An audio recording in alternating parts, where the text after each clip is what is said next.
Turn your phone on D&D. I just turned my volume down just because I don't answer. I'll put it on do not disturb. Bro. So I like more just conversation Okay. than I'm cool, like, whatever. how big is your dick? We're recording, by the way. Well, like I feel like that's what podcasts do with real estate. They'll be like, oh, tell me how big your portfolio is, or like how much cash flow you have, or like all this crap. I'm like, okay, cool. So your dick is this big. Got it. No, but so you were asking me about the treadmill. Yes, so that like $80 thing from Amazon has helped me get in a bunch of steps. And just kind of helps me when I don't feel like working and just sitting for an hour or two or Stand-up answering desk. emails. Well, what I do is you see this guy? So I Yeah. roll him up, and then I can just bring that out and walk around. Oh, Those are yeah, for yeah, like my yeah. long days. Yeah. Oh, especially like my coaching days where I'm like coaching somebody and like Mm. they're up here like learning to analyze and stuff. Then You'll I'm hit the like, I'm treadmill? just sitting there walking. I'm That's like, yeah. crazy. And so you can see it in some of my reels when my video goes like this. That's Because I'm hilarious. just Do you walking. spend a lot of time in here? Probably more than I would like. I feel like I got into real estate to not sit behind a desk, but now I sit behind a desk. Well, that means a pretty cool setup, though. I mean, I would hang out in here a lot. I would try to make it more like a guy's thing. Yeah. I want a bigger TV. That's really the only thing. I Should I get a mean, bigger TV? I don't know. That's a pretty good size. Do You returned the Vision Pros from Apple. Yeah. Tell me about those because They those are were new and hot okay. right now. No, I mean, it was cool. I had them for like a week, and I'm a big Apple fanboy, so Yeah, like anything Apple comes out with, like I'm trying. I watched them when they first come out, and I was like, dude, those are so sick. And then it was like $4,000. I was like, I don't know if I want to spend $4,000 for some VR headsets. And I got them. I don't know, like spur of the moment thing. I was watching a TikTok, and then I was like, these are really sick. I was like, just gonna go get them.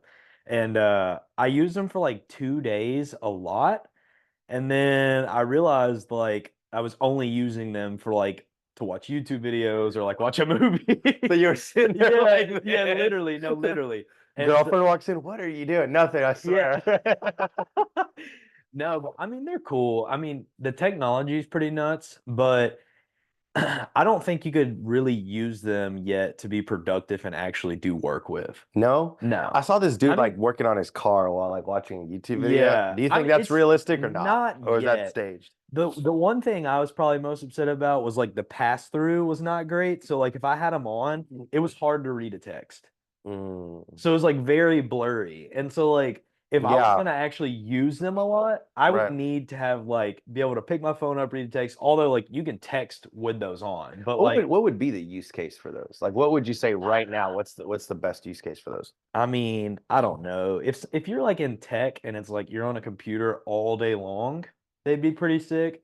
But like I'm not on a computer all day long, and so it would probably be more of like a pleasure thing of like watching YouTube or Watching like or a movie or movies or something? something. But Yeah. like for $4,000, it's to me it's just not worth So it. earlier, a minute ago, you were like, "Oh, I just spurred the moment, got up, and wanted to go buy them." Those are like $4,000. Yeah. Like that's not normal, dude. People can't do that. Like I'm gonna go spend 4 grand, right? Yeah, So I for the mean, people watching, what do you do? I guess we should start with who you are and all that kind of fun podcast yeah. stuff. But like, you don't just get up and say, "I'm gonna drop 4 bands." Well, I This don't TikTok was really cool. I don't do that every day. You know, it's kind of one of those things where I was like, yeah, Really? Because he eh. pulled up in a $100,000 car. So Well, I mean, no, no. tell me, just No, kidding. yeah. I'm So giving I you stuff. mean, I'm in real estate, and so been doing it for 4-ish years now. Doesn't seem like 4 years. Every time I say that, I'm like, Jesus, like it does not feel like it's been that long, but I guess time is just flying I say by. 8, and that scares me because I'm about to be able to say a decade in 10, real yeah. estate. That's That's pretty scary. nuts. I'm not gonna lie. Yeah. 10 years for me will be 32, I think. I'll be Yeah. 32 and it'll be 10 years for me. So, which is wild to think. I Coming. can't even believe, yeah. Dude, I turned 25 in May and that's crazy to me. Is it? When Yes. I hit 30, time doubled as fast. Yeah. So I have to be more intentional. So watch this. So do you remember in high school, like when you used to go do fun stuff? Like it'd be like going to Taco Bell could become a whole experience. Literally. Because like I remember like hitting mailboxes out of the back of my truck with a baseball bat on the lunch break from school. That's Like epic. dude, like a Taco Bell run could be epic, right? So now when I hit 30 with money and a family and my time, like I don't have a job, like I have to plan epic stuff. Do Yeah. you find yourself having to do that or not yet? Does epic stuff still just happen? No, I mean, I guess I kind of just go, I just, I'm kind of off the hip still. I mean, I don't really, I mean, he's got a girlfriend. We've been dating for 3 years, and I guess we just kind of like go as we, as we please, I guess. I don't know. Like, we don't have kids yet, and like, Yeah. we're not married, and like, just kind of do what we want, kind of when we want, I guess. I Yeah. mean, not really. I guess we're kind of more, I'm more of like a homebody, I guess. So like, I just don't really like, I golf and then hang out with friends and stuff. I enjoy cars, like, go out and go on a cruise or something on the weekend or during midweek or something. And so Yeah. like, I'm a bad planner, honestly. I'm more of like, I'm the guy that literally waits last minute to decide something. Are you a late packer? Like if the trip's tomorrow, have you packed already, or do you I pack? do it the night before. You do it the night before? Yeah, because Does that dude, stress your girlfriend out? yes, most definitely. She's probably planning like a week ahead. Right. Because I just like throw stuff in a bag and I'm ready to roll. It's like we're So, going for 10 days, I need 10 pair of underwear. You know what I mean? It's like I don't need to know anything more than that. yeah. I just like I don't know. Maybe it's a bad thing, but I'm like the least I don't want to say least indecisive person, but like when it comes to making a decision, if it's already on my mind, it's like either, do it or no. Yeah. So you're in real estate, as am I, and that's how we met. And we'll talk about a deal that we did where we made some good pocket change. I was in Mexico, not pocket change, I shouldn't say that. We made good money. Yep. I was in Mexico, you were here. We made, I think, like 40,000 or something on that one. Yep. So we'll talk about that in a minute. But so you're in real estate. Tell me the history of how you got in there, because I think your parents are in the car business. Yes. Yeah. Family owns a small used car dealership in a really small town. And we've just been blessed to do really well, do a lot of repeat business and still in that business today and still doing well. But so I've always been interested in business.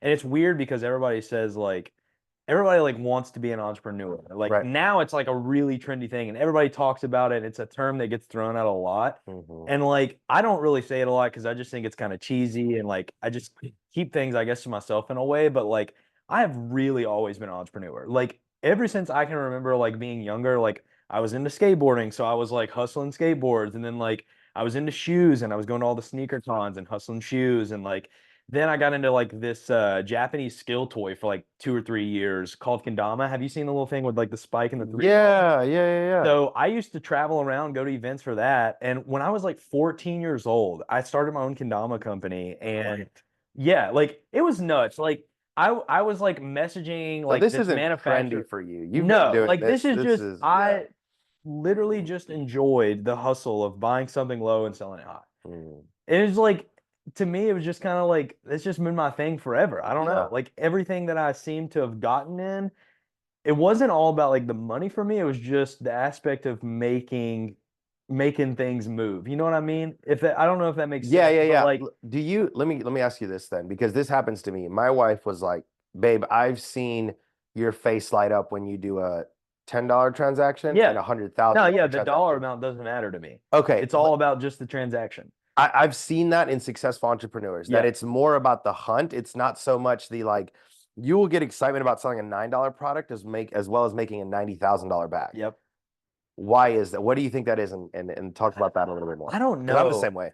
I don't know because I guess I've been doing it, and this is just so cheesy, but I've been doing it since such a young age. Like Yeah. actually, Right. that like I just enjoy every bit of it. And so I guess that's the reason being like school was never for me. And so like middle school, I never really liked going to school. I never really did any of my work. It wasn't that I was like trying to be like hard headed or a bad student. It was just like I enjoyed business aspect and like doing other things rather than focusing on school. So I never put time and energy into it.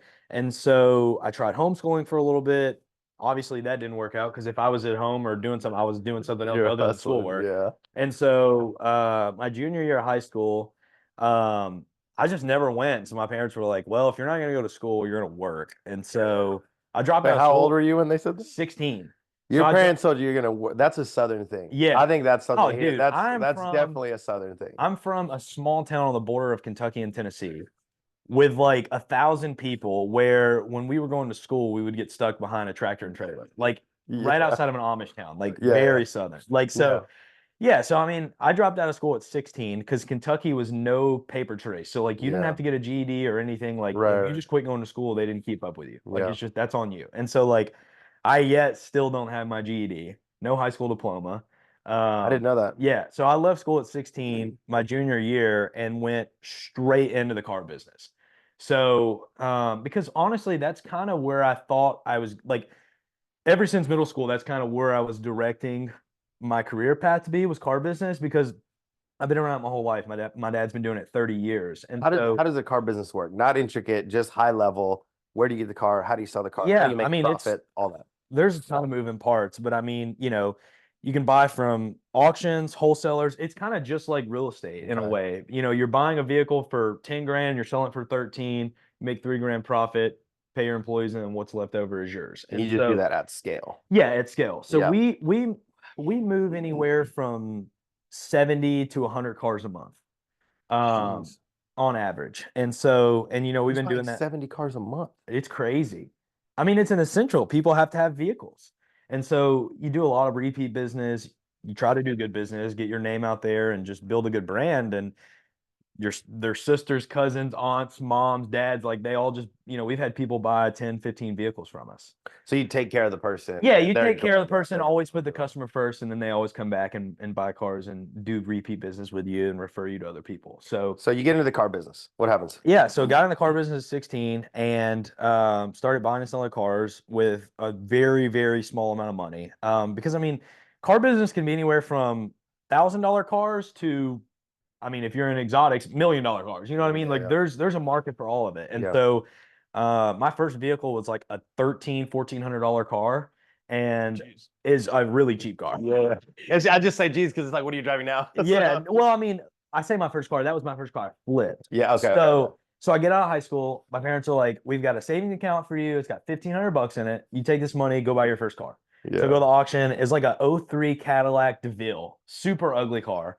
So I buy it for 1,400 bucks and then put it on the lot and sold it like 2 weeks later for 3 grand. So like double money. So like at the time, that's the most money I've ever made on one lick ever. And so you can imagine like I love the transaction of all this other small things I've been doing, and then I just make 1,500 bucks on one car. I'm like, I'm about to figure Wait a this minute. out. Yeah. Yeah, Yeah. like Hold up. we're about to move. We're gonna run we're this about to up. move some metal, baby. Yeah. So, Yeah.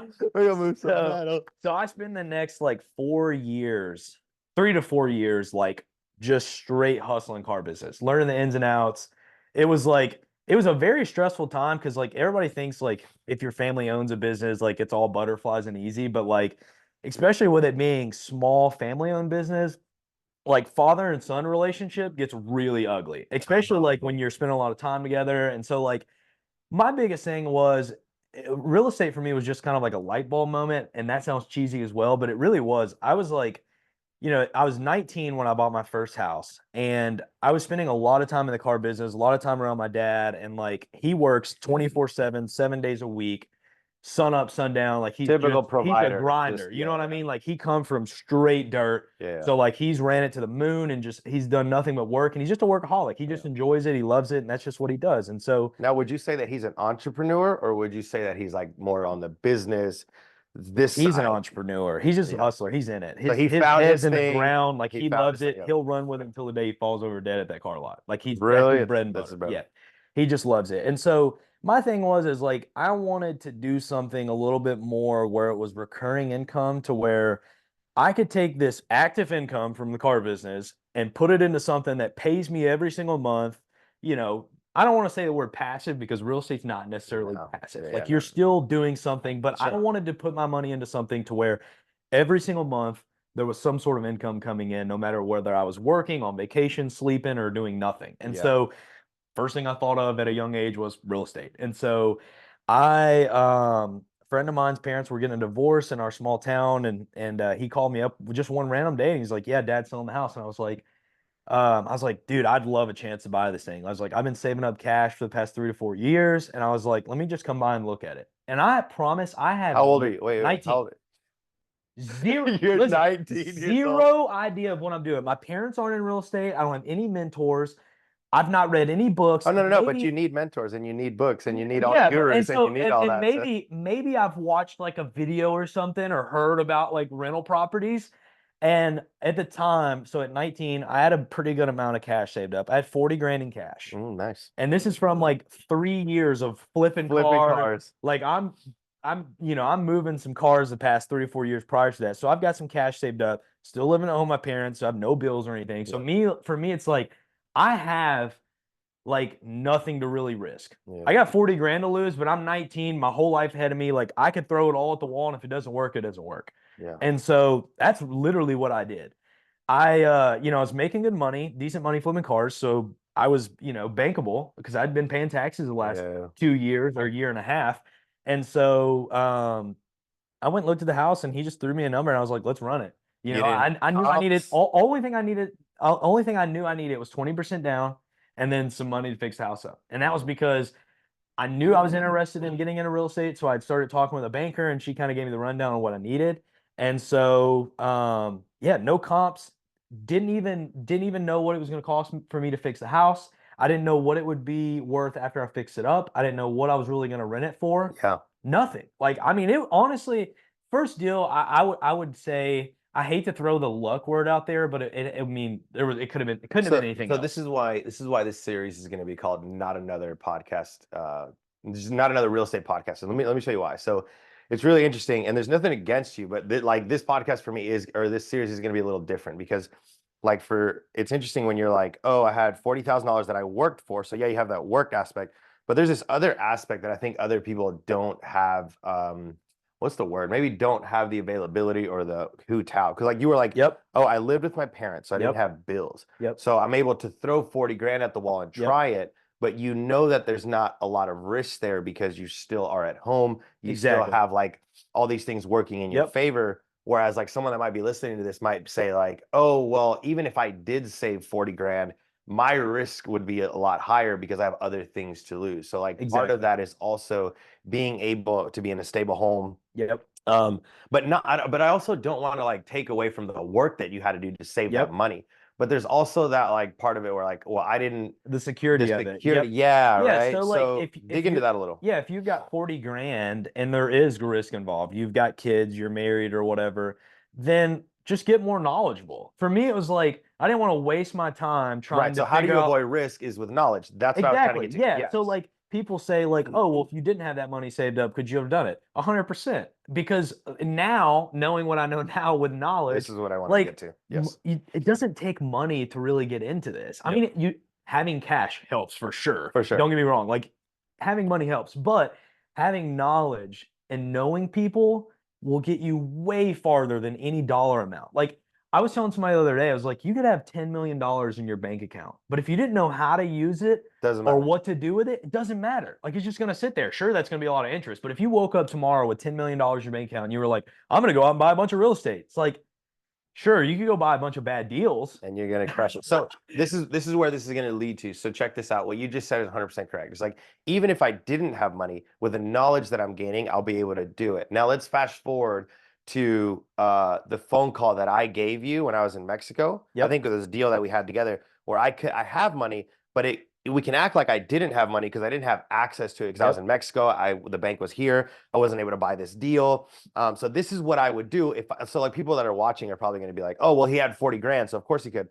We're going to show you right now a scenario where I had to call you for money because my money was here while I was in Mexico. So it's like I didn't have money, but I was still able to put deal, money, person, relationships together. So talk about that. So people that are like, oh, well, I don't have money, I would never be able to do that. It's like, no, yes, you can. Watch Felipe even did it. Exactly. No, I mean, yeah, and especially in today's world, like there are tons of people out there that are sitting on cash that are wanting to deploy their money into deals. And so like, if you don't have money, get knowledgeable, go source deals, and then find people with money and then partner together on them. Like there's plenty. That's what we did, and it's like you said, you had the money to do it, but you didn't have the time and you weren't there to be able to do the legwork. So you called me and then I used my money to take the deal down. We partnered and split it 50-50 and everybody's happy at the end of the day. Like there's tons of people out there and deals out there to structure them creative ways to make things happen. Like, and people get wrapped up on like, oh, I want 100% of the deal. And it's like, sometimes you just don't have a choice. It's like 10% of the pie is better than 0%. You know what I mean? 100%. Yeah. So So let me run that deal a little bit. So I remember I was in Mexico and I was on the rooftop of the Airbnb that we had, and I remember getting a call about a deal in Clarksville. Yep. So immediately I thought about you because you're in Clarksville. Yep. And I was like, yo, TJ, there's this opportunity. And I think you had already heard about it. I did. Is that right? Yes.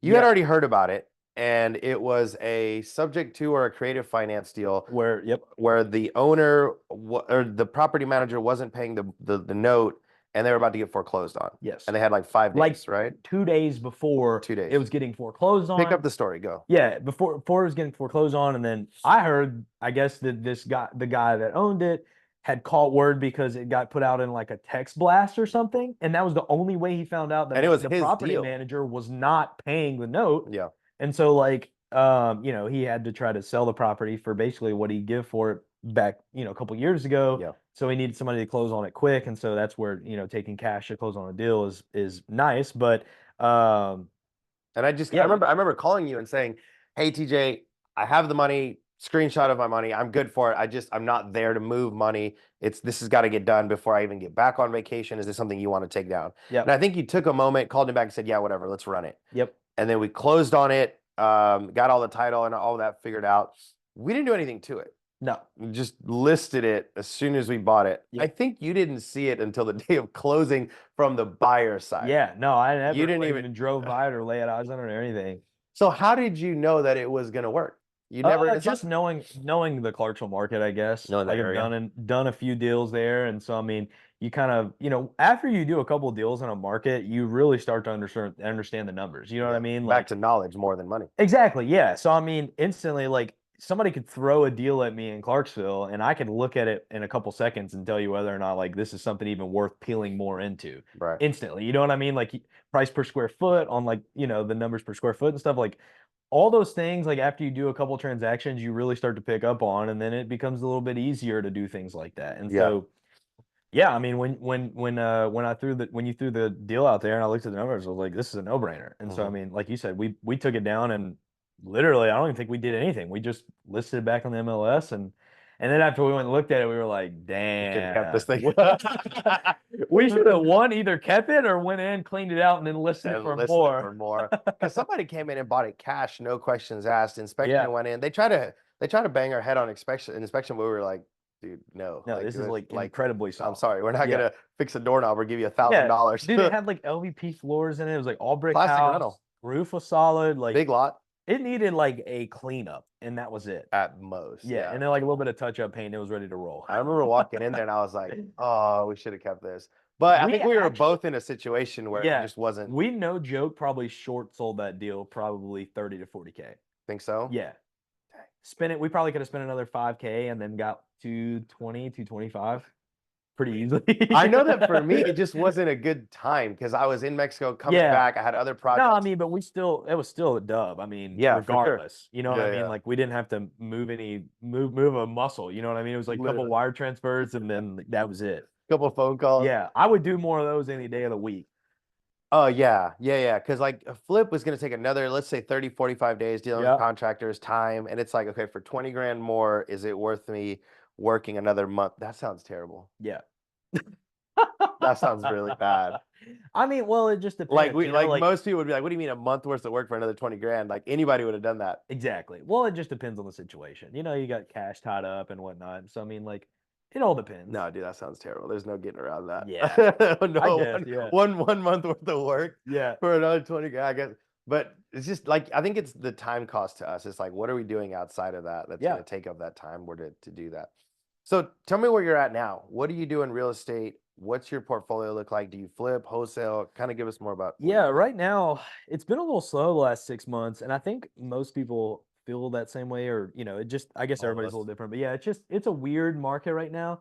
And I guess for me, since I am so new to real estate, like I can kind of sit back and absorb a little bit instead of having to be in the field, I guess, really hard, because like I still do the car business, and so real estate is kind of like, it is my main thing and it's what I enjoy spending most of my time on, but I also am still in the field of the car business, still moving cars and stuff like that. So that's a blessing because like I don't have to be transacting in real estate right now. And so Yeah, I mean, right now I guess I'm doing a little bit of everything. Like I don't necessarily really do many flips, but I will do like some wholesale deals where I take some stuff down, clean it up, sell it if I don't really feel like keeping it, make some profit on it. But my main thing is I want to build the portfolio up. So like I'm sitting at 22 doors right now. That's 12 single family homes and then a 10 plex.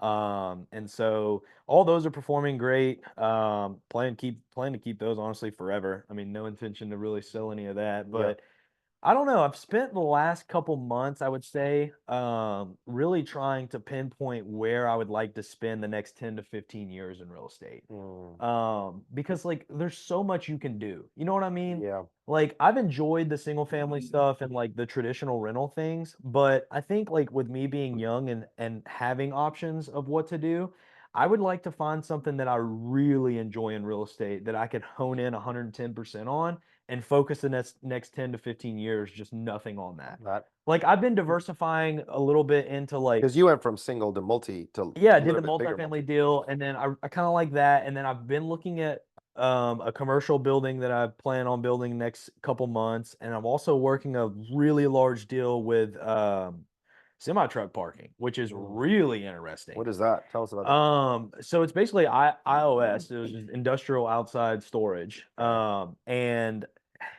it is pretty wild. Like these trucking companies, you know, they need space to park their trucks. Okay. And it sounds kind of stupid, but it's a really boring way of investing, but a lot of people don't do it. Do you mean like okay, so like you're saying like a big trucking company has hella trucks and they just don't have anywhere to put them? 100%. Because you do need a large space to put Correct. trucks. You can't just put Right. them anywhere. That makes sense. Yes. And as There's like city logistics ordinances too. You can't just like park a truck in the middle of exactly. And so you have like rest stops and stuff, but like if you drive by rest stops, like most time at night, like they're they're full always and full. people are parking on the side of the interstate. And Yeah. so like but like as logistics pick up and and the internet starts to grow and e-commerce picks up and things are being sold on the internet, like trucks are starting to move more to transport this merchandise, like all that is a growing market. Yeah. And like a lot of people are not doing like Mm. are not providing that service for these larger logistic companies. It's And not so sexy. There's yeah, yeah, and that's I not. mean, well, a lot of people are like, "Oh, about I five." own that lot. Yeah, it's like I'll buy 5 acres and develop it. You know, like so. Yeah. Well, I'm working a deal right now. What do those numbers look like? What is that deal? The one I'm working on, Yeah. it's pretty crazy. I'll just throw some numbers out there, and I mean, like nothing is on paper yet, but we're working some stuff, and it's honestly been the longest negotiation that I've ever dealt with a lease. But this is a Fortune 500 company, and it's Uh, like, you know, very corporate. You know, they've got to have all their T's in a tie. Like yeah, yeah. it's very like you talk on the phone for 30 minutes and then you got to email them everything you just talked about because it's got to get passed around the corporate and everything's got to approve. So like it just depends on the area, I guess, but I would say like average market as a whole is anywhere from like $2,000 a month to acre to like 5 to $7,500 a month per acre. Mm. And then you would get like a long-term lease with this trucking company. It's Correct. like Yeah. guaranteed. Yeah. So the one we're working on right now is three years, which is not like super long, but it all varies. Like I've heard 10 to 15 year leases to 5 year leases. Like it depends on how long they have a contract with the company they're running logistics and stuff So for. there's a lot of layers to this. This is not just like Yeah, get a no, person to I mean rent it and move on. it is way harder than any type of lease I've dealt with just like a single family tenant or multifamily tenant or something like that, where it's like background check, you know, income statements, and then lease the thing. You know, Yeah. it's like there's a lot more to it. But I like it because it's triple net. They pay for CAM, which is common area maintenance, and it's just it's longer leases too. Like Mhm. so More risk averse. So that's interesting that you say that you want to switch because I'm old school. yep, I'm in the camp more probably like your dad, yep, where I'm like started single, built my wealth through single family. yep. My generation or my family's been able to eat off the same Yep. plate, if that makes sense. So like I think it was Grant Cardone who said the toughest place to get out of is not poverty. And I know this sounds very conceited, but it's like out of becoming a millionaire to the next level Yep. because when you're a millionaire and you came from nothing, like me, you're scared. To go back. You get, Yeah. yeah. So you're like, I'm risking what I have now for the next level. Yeah. No, I'm risking this to slide back to where I was. And I remember how hard it was to get out of this. Yep. So like becoming a millionaire is great and it's awesome, but I get into this like comfort level of Yep. like I'm scared to risk that to take it to the next level. Yeah. So how do you avoid that? Well, it goes back to the conversation we had when I at 19 with 40K. It's like, now I've got definitely more than what I did at 19. And Sure. so like I don't want to risk everything that I've kind of built over the last 4 years. But like at the same time, it's like I don't have kids yet. It's like Yeah. I don't, I can still be, and I am, younger. And so like I can be a little bit more risky with these things. And I would say I'm a pretty conservative guy. Like Mhm. even with like the deals that I've bought, I think it's probably been a little bit slower for me because I am more on the conservative side. And I guess when I say conservative, I don't like to buy deals. I like to buy steals. And so like That needs to be a shirt. yeah. So I just like I don't know. I like to buy deep for sure. And Yeah. so like right now in this market, it's like there's not a lot of transactions going on. Like so it's slowed up a little bit. So it's really slowed up for me because like there's not a lot of steals being pumped out there. Right. And a lot of my stuff, a lot of my deals have come from like word of mouth and referral and stuff like that. And so like I don't really buy from a lot of wholesalers, and I'm not against buying from wholesalers. Yeah. I've just not found a wholesaler yet that's been sending me really Because a good wholesaler wants like top, and this is another thing. So I wholesaled for 2 years. Yep. And we probably ended up bankrupting my wholesale company because I just kept everything. Like I remember keeping like 5 deals in 3 months, and I was like, this isn't how you run a wholesale business. Yep. Because I just didn't want to give away all the equity. Yep.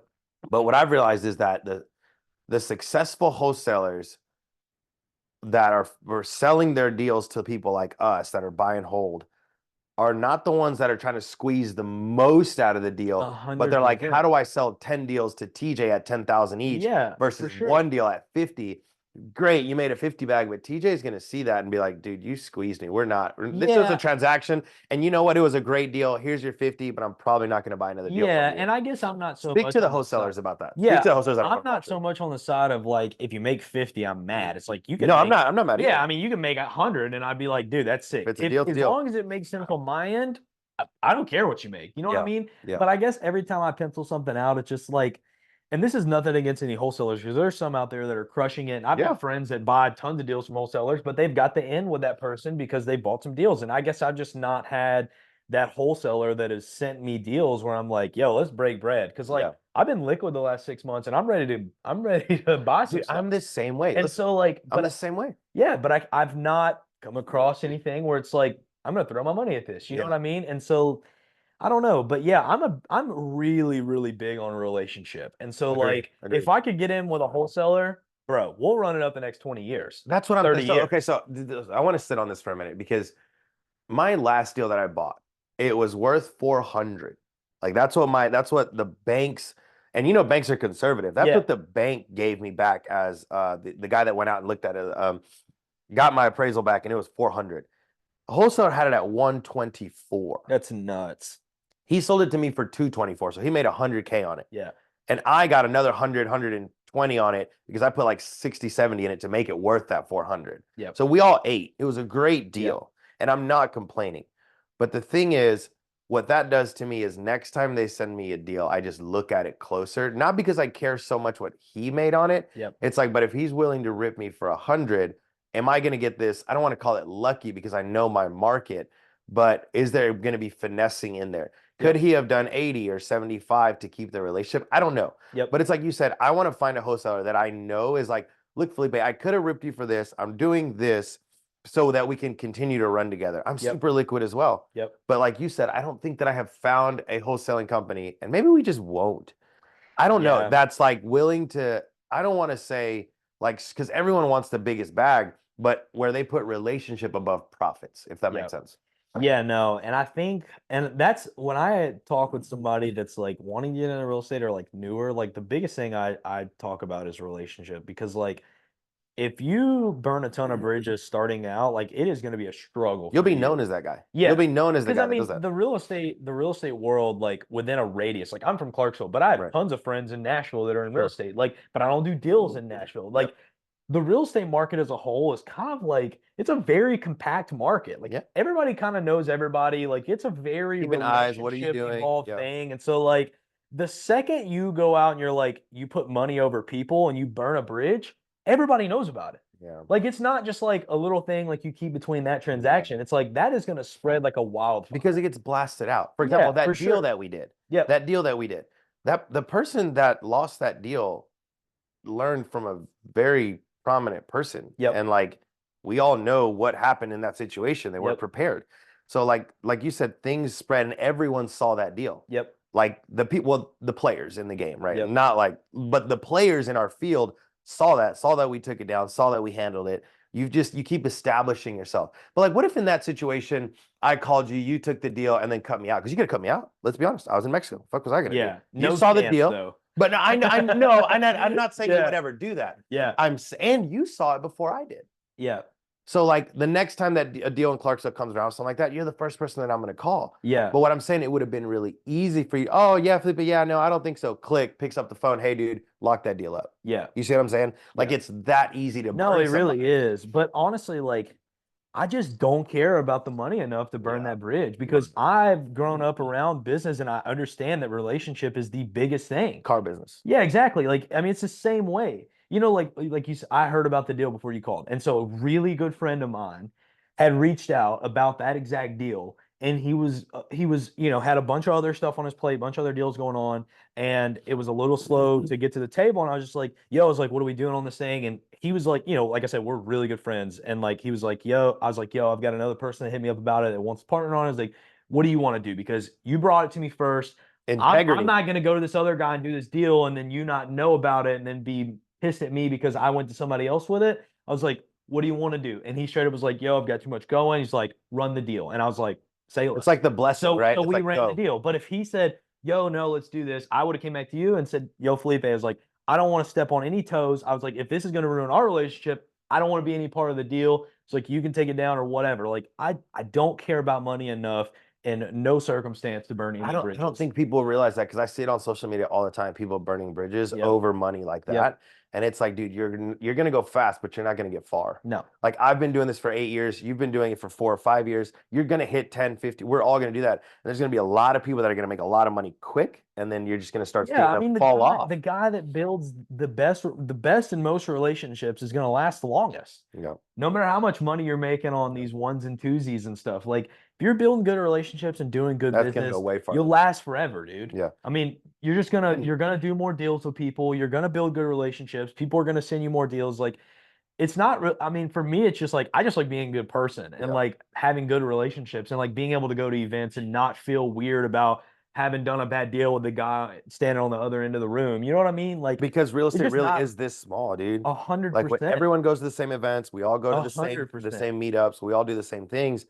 And like you said, the last thing you want is to pull up to a meetup and you owe this guy money, or this guy doesn't talk to you anymore, and Yep. you've lost all the deals that he's got. Yeah, Not it's just the just- deals, the relationships. It's not worth any amount of money. It's just not, So I don't know. I've just always been that way. So I agree, and and we'll switch topics here, but I remember, so I went where I was in high school. I got kicked out of high school for selling drugs. Yep. And then I went to an alternative school. So like all through high school and alternative school, I was very on survival mode. Yep. And it was kind of like big shark eat bigger shark type Yep. thing, right? So when I got into real estate, I came in strong with that like hustle mentality, Yep. and I really quickly got humbled. Yep. And I was like, nah, dude, this isn't that world anymore. Yep. Like you're not here to like big dog eat bigger dog. This is like, how can two big dogs work together? 100%. And in that first year, I was humbled quickly because I realized that like, dude, you daisy chain somebody out, you hammer somebody's head against the wall, and you take someone's deal or something. Like, dude, it's not just that person. That dude's got friends. Yep.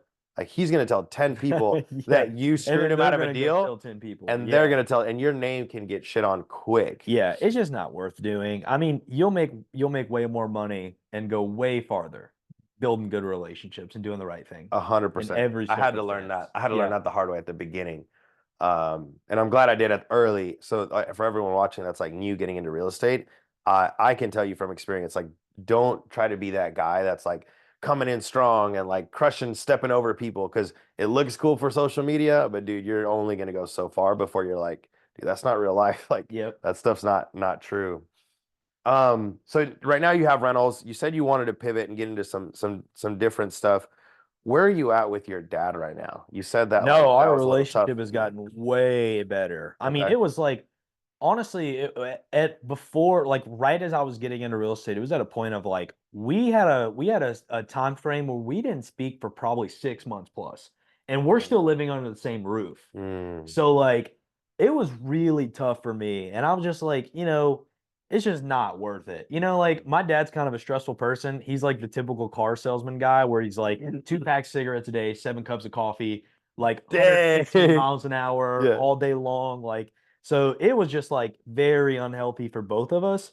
And I was just kind of point where it's like, I just want to go out and do my own thing. You know what I mean? And Mhm. it's like, not that I didn't like the car business, and everybody was like, you're crazy. You're running away from an opportunity of a lifetime. Like most people are never given this opportunity. I was like, Yeah. it's like the opportunity is not worth my relationship with my dad. It's like, Right. it's like I went out and spent the next couple of years focused on nothing but real estate. Like I took a break from the car business where it was like nothing but real estate Yeah. for a couple of years. And I started making really good money. And I was like, I got to a point where I was like, I can now say that like I can do this without having to rely on the car business. So Mm, like I'm at kind of that spot. Like the last 2 years, I've made more money in real estate than I have the car business. yeah. And so me and my dad just kind of had to sit down. We went back and we were like, like let's try to work more together instead of like against each other and like Yeah. trying to like step on toes and whatnot. Like, not that we were trying to like compete with each other or whatever, but it was just like we were around each other too much. And so we've structured a deal now that it's a win-win for both.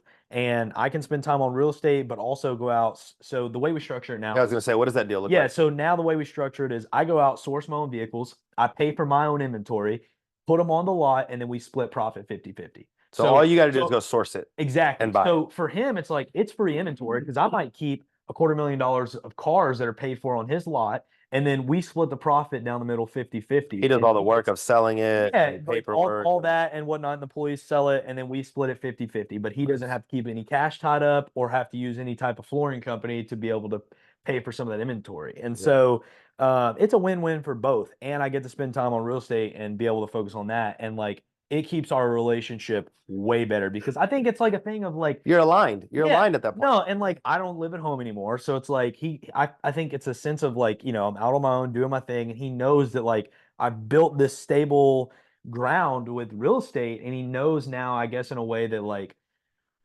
I don't know, I don't want to say like it's kind of hard to explain, I Yeah. guess like for him, I guess it's like he knows that like I could go out and do the real estate thing and be fine without the car business, but I really enjoy the car business, and it's Yeah. something that I've grown up around my whole life, and I would love to take that over one day and just run with it, but my dad's never going to retire. So that's Right. where I was kind of like, I really want to go do my own thing also because I want to have something that's mine that I can focus on, but also still be here and help out here and do this. And then when that time comes, I'll take over the car business. But You said you live out on your own now, so tell me a little bit more about that. So you have your own place. yep, You said no kids, you got a girlfriend, you got yep, a really nice car. So yep. talk to me about that because when I met you, you had one car, then you changed, and now you have a third, which is wild to me Yeah, I've because had I can't three do of those those cars in the last because year. I couldn't do those swings. But Yeah, well, honestly, being in the car business helps a little bit. There's a few hacks there. And you're like, so, kind of know the game. yeah. So it's like, understanding the car business market, whatnot, it is a little bit of a hack for having nicer cars because like that car, I can title it in the dealership and not pay a tax title license, which there's other ways around that too. Like a lot of my buddies will register stuff in Montana where there's no taxes in Montana and you set up an LLC there. But for me, it's like I just register it as inventory, tag it under the dealership. And then also what I'll do is in the car business, there's not really a lot of tax write-offs like there are real estate. Like Yeah. we get depreciation and then other things that help with taxes. With the car business, like the only time you get a write-off is if you lose money selling a car or you have some sort of repairs on a vehicle. And that doesn't make So sense. with that, it's like it's inventory. And so if I lose money when I sell it, it's a tax write-off. If I spend money on that car, it's a tax write-off. And not to say I'm not a CPA or anything. So I don't want to give Dude like said don't. legal tax advice, but it's what I do, Yeah. and so, but I mean, it really is inventory, it's Talk, registered on talk my about a car. dealership. What car is it? What'd you pay Yeah, for it? What do you 20, want to do with it? What's the plan? 2017 Audi R8 V10. I bought it. It's been a little bit over a month now. Paid 133,000 for it, and so I love it, dude. I mean, I've always been obviously grew up in the car business. I've always loved cars. So I've been gearhead my whole life. My dad's a classic car guy. I grew up, he was building muscle cars and What does stuff. he And drive? so What's your dad drive? he drives an old 1967 pickup truck. Like my What? dad's just an old gearhead. Like Yeah, he yeah. loves classic old cars. That's awesome. And so at a time like before the car business, he grew up and was building hot rods and stuff. So like Mm, for the past forever, as long as I've been alive, he's always built like a really cool classic every year. And then yeah. we would take it and sell it at like a high-end auction. Oh, that's And cool. he's kind of retired from that. It's just too much headache or Yeah. whatever. But yeah, I've been a gearhead my whole life and just always loved cars. And so like this is a dream of mine to be able to have really like I guess the Audi R8 kind of is like I don't want to say it is a dream car for me for sure. It's a head And turner. it's wild to think about because like I it really happened all kind of fast. Yeah. Like I think I did a pretty big deal and then I was like, I'm gonna buy an R8. And so it started with Gen 1 2011 V10. Yeah. And I think I paid like 86K for that car. Hmm. So it was pretty like it was justifiable at that time with the Right. deal I had done. And so bought that car, drove it for a couple of months, and then a friend of mine, I started meeting other car guys in Nashville. And then so I met with this dude for lunch that's now a really good friend of mine. He had a Gen 1 facelift, which was like 4 years newer with 10,000 less miles. Yeah. And I'm like, dude, that thing is sick. And so we get to talking, and I drive mine for a couple months. He's like, hey, I think I'm gonna sell my car. And I was like, what do you want for it? And he's like, throws me a price. I'm like, okay. And so I was like, listed mine, sold it, bought his. Oh, Then I did some nice. stuff with that car, drove it for 6, 7 months, and And then you've just been and then I doing was like, that. all right, I want to get a Gen 2. So sold that one, then bought this car. So I don't know. I'm pretty eat up with it. It's become a pretty big hobby for me. Yeah. Like, and Is it expensive, or once you have the first one, can you just keep flipping into? it depends on how you do it. I mean, I'm pretty open about how I structure like buying that type of car. Like I could pay cash for that car a couple times over easily, but it's not really a smart thing for me to do because I Right. can use my cash to buy real estate and Right. make money and stuff. So what I've done is the last couple years that I've built up equity in real estate, I've always opened up a line on the equity that I can tap into. Same. If it's like over 25K, I'll do like a portfolio line of credit and add the every time I have a house that I can add X amount of dollars to that line of credit, just build it up, Just and build then it. I've got a line that I can tap into. Right. Well, having cash plus the line, like I've never been in a spot where like I've needed all of it at once. Sure. And if I did, I can still source the money because now I've got connections and knowledge and whatnot. And so I actually pay for that vehicle out of an equity line of credit that's Mhm. tied to my real estate. Yep. So that vehicle, what I do basically, and because cars are an appreciating Well, asset. for those, well, hold on, before we keep going, and sorry, Okay. sorry to cut you No, off. you're good. Before we keep going, might not understand what the line of credit is, Yep. because I do the same strategy. So Yep. I'm glad that you do too. I don't refinance my rentals unless that's a whole nother topic. So line of credit, I do the Yep. same thing. Can you kind of break that down and how that works and how you use the line of credit to buy the car versus using your cash, which is leverageable? Yeah. Go through that, right? Yeah. So the line of credit is basically like a large credit card with a bank that is collateralized to some type of equity. And so that A collateral, large credit card. I'm yeah. gonna I mean, start saying but that. it is It though. really It is is. I'm though. gonna start using that. It is though. And so, yeah. So basically, a bank will lend you typically 80% of the value of a house. So, like, if I'm in a deal at 60% of all in cost, and I've got a bank will lend me 80% on an appraisal, I've got a 20% equity gap there that I could tap into. And so I open up a line of credit on that 20%, which Yep. might be 50 grand.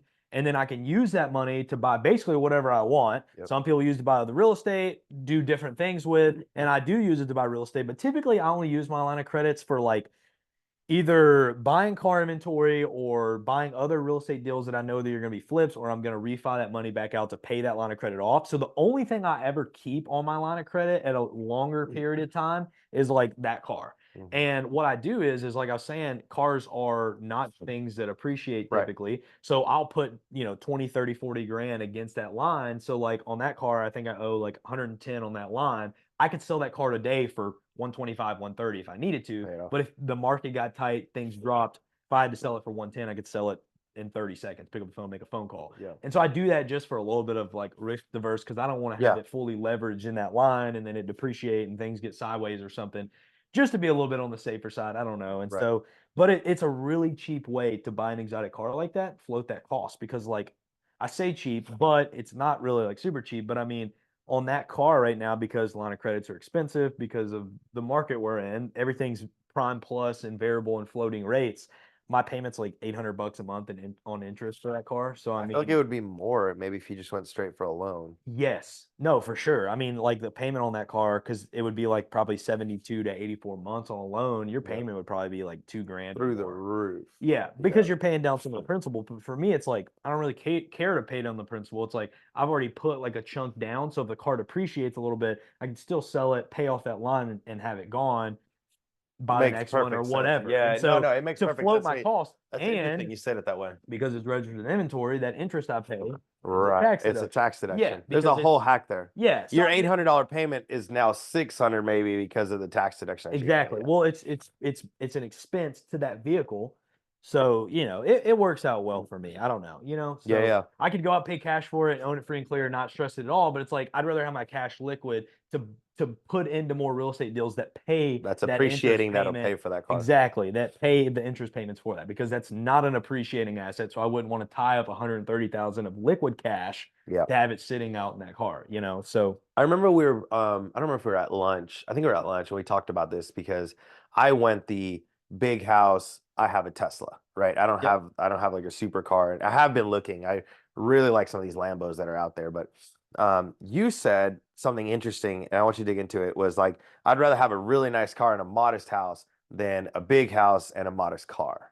Bro, I So would talk me rather through that, have because I have a 5-bedroom, 4-bath house.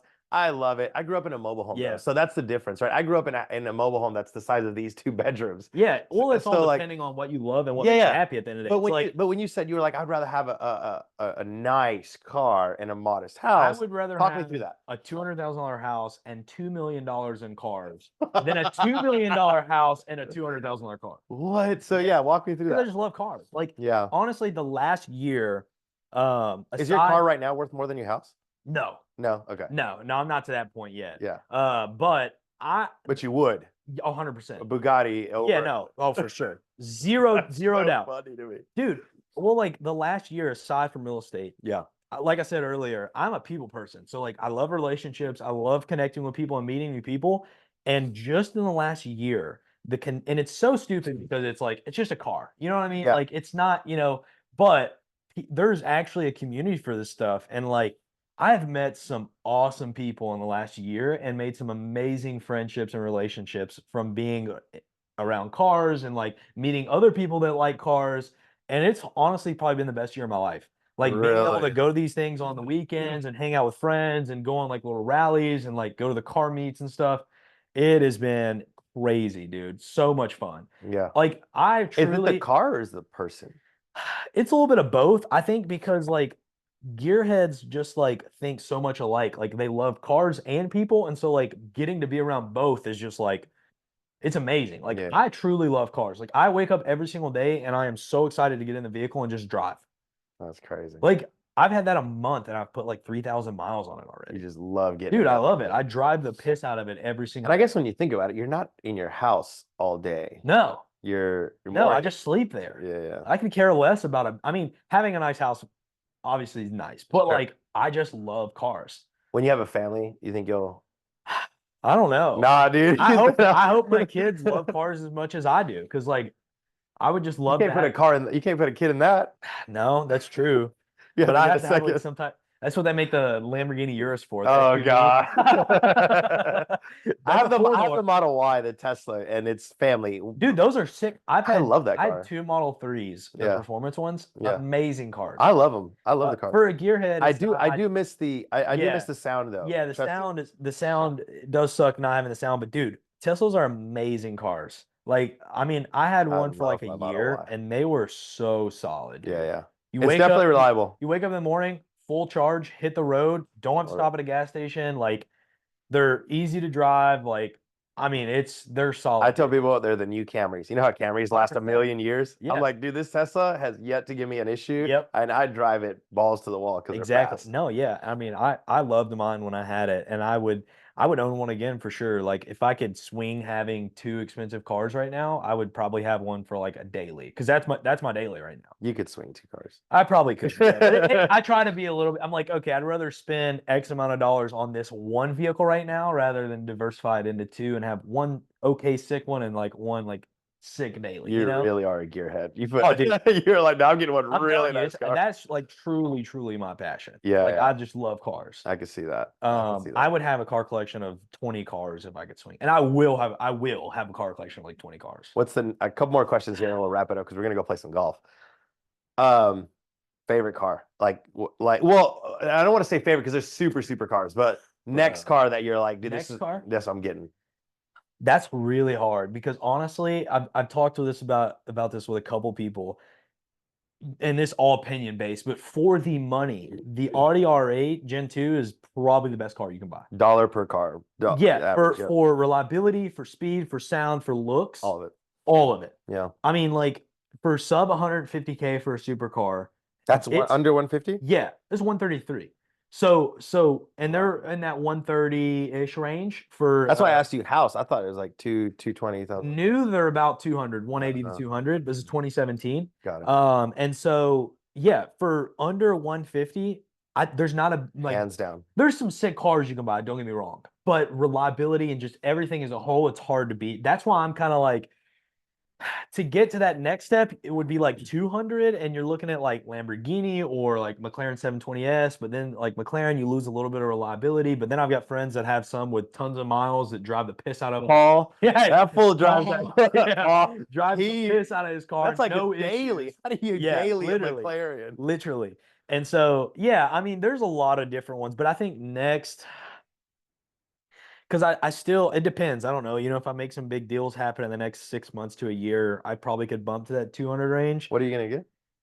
I don't know. I probably would like to go Lamborghini Huracan, which essentially is the same car as that, just different. Because I mean, it's same motor, same transmission, just one's a Lambo, one's an Audi. And so, but I think like realistically, like if I'm gonna buy a car in the next 6 months, probably like a McLaren 570S. It was like 140 range. 140? 140, 150. So I'm thinking about getting a sports car. I want something. I don't know why. And I know everyone laughs when I say this. I really like the Corvettes, the C8. They're sick. I know, but everyone does that I'll face tell that you you what- just made. Yeah, it's just like Why? I don't know. It's like if you enjoy it, My wife says they're an old man car. She's like, I don't want you to get it. They just look like an old man I'm car. not gonna They lie. look so I'm not cool. gonna lie to you though. So the new C8 Z06, Mhm. which is like the highest trim one that just came out, is really Okay, what is it? What is it? I'm sick. gonna Google it. It's What is the it? What is it? C8 Z06.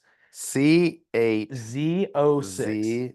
Z06. Yep. Okay. So they look the same as C8, just a little bit more aggressive. They've got a bigger wing on them. Ooh. Dude, I'm not gonna lie to you. Corvette is like low key competing with like some of the supercars now with that. Dude, car. they look, bro. Bro, to no, me, they not look- only the look, I drove one the other day. My banker that just retired, he just bought a Z06, came up to the car lot, and he was handing me the keys, like, take it for a spin. They sound insane. Like how much are they? How much are they? 140, 150, That's not 130, maybe. Yeah, terrible. for a new one. Like you can order one for that new.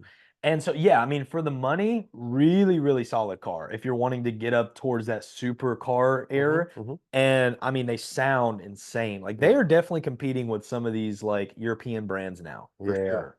I mean, they've made a pretty sick car. What, with what the would you Z06. what would you tell me to look into for the 150 to 200 range? Dude, I mean, if you're gonna go like 200, I would probably like if you like weekend car and have like like actually have a blast. I would probably go Lamborghini Huracan. Think so? Like 2016, 2017, you can buy like 200-ish, 195, 190 range. And super reliable, super fun cars. Like if you actually have some sort of like enjoyableness with vehicles, bro, I promise it is like I've got a friend that's also in real estate from Clarksville, and he does really well, also in the car business. And I kind of was like getting into cars, and then he kind of sees it a little bit, and he's likes cars too. And he's like, yeah, it's kind of sick or whatever. Dude goes out and buys a McLaren 570S, has it for a couple months, sells it, and then goes to buys a McLaren 720S, which is what Paul has, instantly gets cracked out. Like he's incredibly hooked. Then he buys a twin turbo Lamborghini Huracan. Jeez, And then he's dude. looking at buying a Porsche GT3 RS all within like 3 months. You're And like, bro, he's slow he's blown down. out of the water with it because we have so much fun, dude. It's a blast. Yeah. Like we'll plan a boys trip or something and go to some of these rallies down to like North Carolina and like take a couple days, go out, go on a cruise, like, and it's good for networking. The people you meet are amazing. Because you're gonna talk to people that can afford that kind of Dude, car. It's like there's yeah, definitely a gate there of like 100%. you're not pulling up to a $30,000 car. Everyone there can afford 150K. It is a conversational piece for sure, and it is so much fun. You can enjoy it, have a good time, and that's what all this is about. Mhm. You're supposed to have fun. Like some I people don't want to drive a supercar at 70. no, you're not gonna want to. I'm not gonna. But Yeah, when you're 70, exactly. you're not gonna care about that. No. And so like for me, it's like I guess maybe it's because I'm younger. I'm just like I'm kind of like, dude, I want to enjoy my 20s. Yeah. I just want to be able to have fun. If I can do something without it breaking me and causing heartache or headache Right. later for my future self down the road, I'm 100% going to do it and enjoy it right now in my 20s. I agree with that, man. Somebody told me something that really changed my mindset on because remember, I mean, I grew up from my parents came here, lived in a car, we Yep. bought a mobile home. We didn't have a house until I was like middle school or high school, right? Yep. So I was always like I had to be careful. I wanted to like I can't buy that because Yep. I get a little scared. Conservative. Yeah. Yeah, because I didn't want to slide back. And then someone told me, Felipe, everything that your 70-year-old self is gonna want, you have right now. Yeah. And I was like, wait, run that again? And he was It's like, true, yeah. everything that your 50, 60, 70, 80-year-old self is gonna want, you have now. Yep. Health, wealth, family, the car, you can get out of a car like at 70, you might not be able to get out of a Lamborghini. No, 100%. And I was like, dude, I never thought about that. Yep. He's like, yeah, your 60, 70-year-old self isn't going to want what you want now. Yep. He's like, what you want now or what you have now, your 70-year-old self that's all he's going to desire. Yep. So give it No, to yourself now. I And I was agree like, dude, I never 100%. thought about that. Some It people, blew my mind. everybody enjoys different things. You know, like I look at some of my mentors and they're like, they do nothing but real estate, but it's like, that's just all they enjoy. Mhm. They love that. That's all they want to do. And that's just what fills their passion. And like, Yeah. for me, it's like, I like several different things. I love real estate. I like the car business. I love having nice cars and being able to enjoy it and hang out Yeah. with friends. And so like, I don't know. And I think maybe as you get older, that tightens up a little bit, and then you focus on more of like, I just want to spend time with family, you know? Yep. And eventually you get to that point. So it's like, if you really have a passion for something and you want to try something and it doesn't break you, just go for it. Just Try do it. it. Yeah. Just And do if it. you I don't love like it. it, then move on. That's funny. Dude, we could sit here and talk for a whole nother hour and a Yeah, I half. don't even know Thanks. how long it's Yeah, been. I don't know, but we could do this Probably about an forever. hour. It's probably an hour. Why don't we go grab some food and go play golf? Let's do it. That sounds fun. Oh. Sick. That was fun, dude.